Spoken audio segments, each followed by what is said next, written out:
नमस्कार दोस्तों, स्वागत करता हूं मैं आप सबका।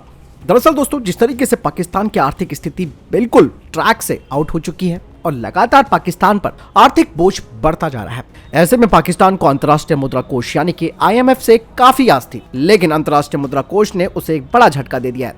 पाकिस्तान को कर्ज देने के बजाय बांग्लादेश के लिए उन्होंने $4.7 बिलियन वाले अपने पैकेज को मंजूरी दे दी है, जिससे कि अब बांग्लादेश बढ़ती ऊर्जा और खाद्य पदार्थों की कीमत का सामना कर सकेगा। इन बढ़ी हुई कीमतों की वजह से ही देश में बड़े पैमाने पर प्रधानमंत्री शेख हसीना के खिलाफ विरोध प्रदर्शन हो रहे थे। पाकिस्तान के हालात तो इससे भी ऊपर जा चुके हैं, लेकिन उसके पास इंतजार करने के अलावा और कोई चारा नहीं बचा है। अगर हम बांग्लादेश की ही बात करते हैं तो दोस्तों, बांग्लादेश और दक्षिण एशिया के कई दूसरे देश काफी हद तक प्राकृतिक ईंधन पर निर्भर है और रशिया और यूक्रेन की जब से जंग शुरू हुई है तभी से ईंधन पर खासा असर भी पड़ा है, जिसकी वजह से जो रहन सहन की भी जो चीज़ें होती हैं वो काफ़ी महंगी हो गई है। और बांग्लादेश में पिछले साल से ही बिजली की भारी कमी है।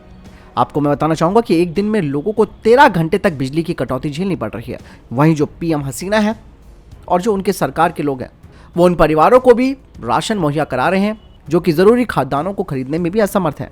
ऐसे में अंतर्राष्ट्रीय मुद्रा कोष की तरफ से $4.7 अरब वाला ये जो पैकेज बांग्लादेश को दिया गया है वो बांग्लादेश की सरकार तुरंत प्रभाव के साथ लागू कर देगी।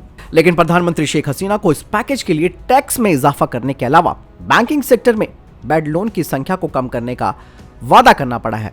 अंतर्राष्ट्रीय मुद्रा कोष के अधिकारियों ने कहा कि एक के बाद एक कई झटकों ने बांग्लादेश में बड़े आर्थिक मैनेजमेंट को यानी कि इकोनॉमिक मैनेजमेंट को चुनौतीपूर्ण बना दिया है।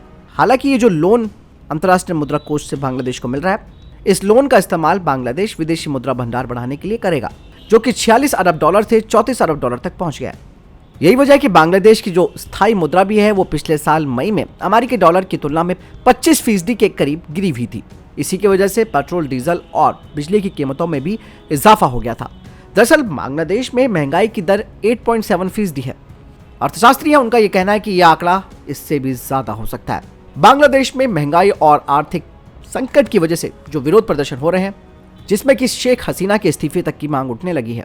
लेकिन दोस्तों, यहाँ पर सबसे बड़ी बात और हैरान कर देने वाली बात यह है कि जिस पाकिस्तान को बहुत ज्यादा आस थी अंतर्राष्ट्रीय मुद्रा कोष यानी कि IMF से, उसे अब वेट करना पड़ेगा। जबकि बांग्लादेश की स्थिति को देखते हुए अंतर्राष्ट्रीय मुद्रा कोष ने तुरंत प्रभाव से उनके लिए एक बड़े राहत पैकेज की भी घोषणा कर दी। दक्षिण एशिया में दोस्तों मैं आपको बताना चाहूंगा कि कई ऐसे देश हैं जहां पर आर्थिक संकट बना हुआ है। पाकिस्तान पर तो दिवालिया होने का खतरा भी बढ़ चुका है।